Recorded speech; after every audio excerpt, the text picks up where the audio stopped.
You'll find the line segment tool here in Illustrator CC and here in Illustrator CS6.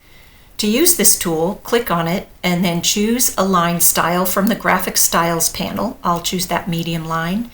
Then click and drag and you will find that you are creating straight lines.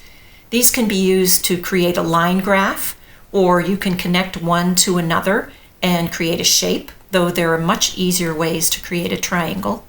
You'll note that if you hold down the Shift key, this will constrain the line that you draw to vertical, horizontal, or 45 degrees in either direction, all of which are lines that the Tiger embosses well. Once you've drawn your line, you can use any of these line styles.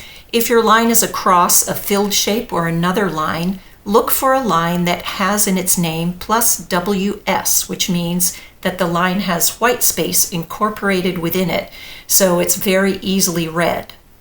The arrow styles here at the bottom of the Styles panel are named like this. If you click and drag a line on the artboard and choose Medium Tail first, then the tail will be first and the head will be last. If you draw another line and choose Medium Head first, then the head is first and the tail is last. If you need to create a line that's a certain exact length, choose the tool, click on the artboard, and then in the first field that appears here, enter the length that you'd like your line to be.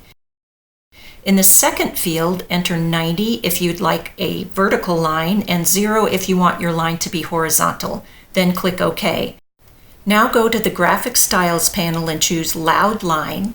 Then choose the Selection tool and click and drag your line into position, remembering that you always have to leave an inch of space above and below the line to make room for the ruler.